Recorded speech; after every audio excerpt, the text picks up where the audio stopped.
मौजूदा गठबंधन सरकार की 1 साल पूरी हो चुकी है और 1 साल का कार्यकाल को लेकर के पूरा लेखा-जोखा 29 दिसंबर को मोरहाबादी मैदान में जनता के बीच में रखेगी सरकार। सरकार के 1 साल का कार्यकाल कैसे रहा?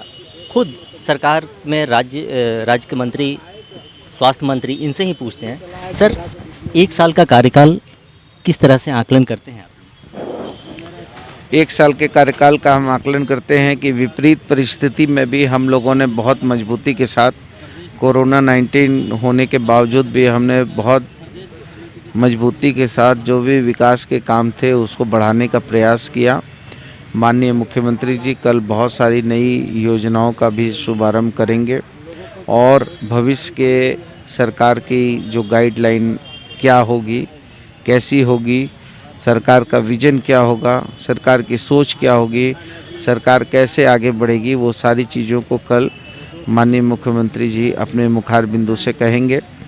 हम लोगों ने विपरीत परिस्थिति में भी काम किया है। कोविड-19 को आज हम 98% रिकवरी रेट के करीब हैं और राज्य में विकास की भी जो मार्ग थे उन मार्गों को हम लोगों ने अवरुद्ध होने नहीं दिया। लेकिन हाँ, अब उसको और तेज़ गति में काम करने की आवश्यकता है और हम लोग तेज़ गति में काम करेंगे। जनता का जनता के लिए, जनता के द्वारा राज्य स्थापित करने का पूरा प्रयास होगा।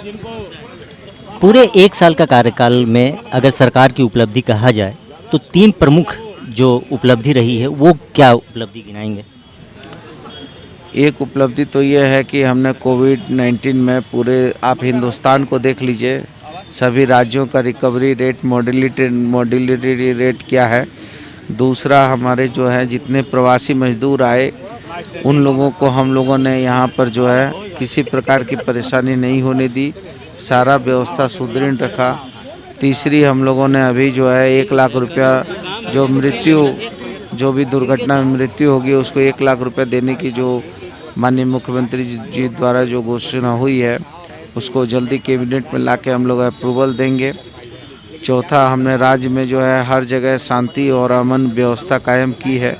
उसी का ये जीता जागता उदाहरण है कि जो हमारा जो दोनों उपचुनाव हुआ, जनता ने दोनों उपचुनाव में हम लोगों को विजय श्री दिलाई।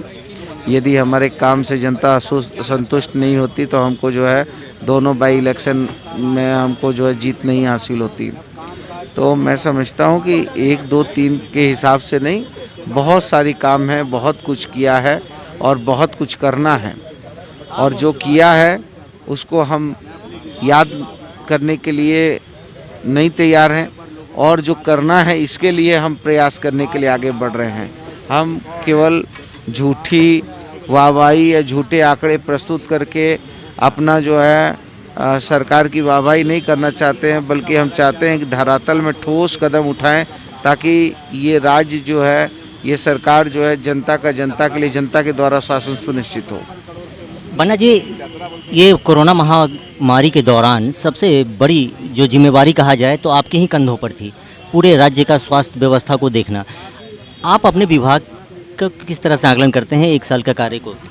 देखिए, विभाग ने काम किया है। विभाग यदि काम नहीं करता तो जो प्राइवेट नर्सिंग होम अस्पतालों ने जिस तरीके से इस कोरोना काल में हाथ खड़े किए थे तो वो सरकारी ही महकमा था जिसने इस विपरीत परिस्थिति में काम किया है और इसको दुनिया ने सराहा भी है। इसी का नतीजा है कि हार्वर्ड यूनिवर्सिटी ने हमारे मुख्यमंत्री जी को इस विपरीत परिस्थिति में किस धैर्य के साथ, किस ईमानदारी के साथ और किस कार्य योजना को बनाकर उन्होंने हम लोगों को दिशा निर्देश दिया, उसी के लिए उनको जो है हार्वर्ड यूनिवर्सिटी में बुलाया गया है व्याख्यान के लिए। तो ये कोई साधारण बात नहीं है, ये पहले मुख्यमंत्री हैं जिनको वहाँ पर बुलाकर अपना व्याख्यान देना होगा।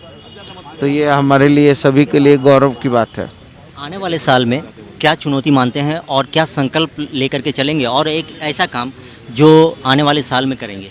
सबसे पहले हम हर दिन को चुनौती मानते हैं और हर दिन काम करना है, इसलिए हम जो है हम ऐसी कोई बात जनता के बीच में नहीं कहेंगे जिस बात का कोई और छोर नहीं हो। हम ऐसी भी व्यवस्था नहीं लागू करेंगे जिस व्यवस्था का कोई आउटपुट नहीं निकले। हम जो भी काम करेंगे वो जनहित का काम करेंगे, जनता के लिए करेंगे, जनता का द्वारा शासन ही सुनिश्चित होगा। इसलिए हमको पहली प्राथमिकता होगी कि राज्य में शांति व्यवस्था कायम हो। हमारी बहन यदि रात 12 बजे भी सड़क पर निकले तो कोई माई के लाल की हिम्मत नहीं हो कि उसको आँख दिखाए। कहीं पर भी जो है किसी को भी ये इजाज़त नहीं दी जाएगी कि कोई जाति धर्म के नाम पर इस राज्य की समरसता को, शांति को, सद्भाव को नस्त नाबूद करे। हम किसी को ये इजाज़त नहीं देंगे कि इस राज्य को चारागाह बनाकर लूटने का काम करें। जहाँ जहाँ पर कोई कमी खामी दिखेगी, सरकार यथासंभव उस पर प्रयास करके यथासंभव कदम उठाएगी। तो ये थे स्वास्थ्य मंत्री बन्ना गुप्ता, जिन्होंने साफ तौर पे कहा क्या कि राज्य की प्राथमिकता स्वास्थ्य और सुरक्षा ही रहेगी। आने वाले साल में चुनौती सरकार की हर दिन होती रहती है। अब देखना है कि सरकार का 1 साल का कार्यकाल पूरा हुआ, अब आने वाला साल किस तरह से होगा। तब तक आप हमारे साथ बने रहिए, देखते रहिए आज़ाद सिपाही। धन्यवाद।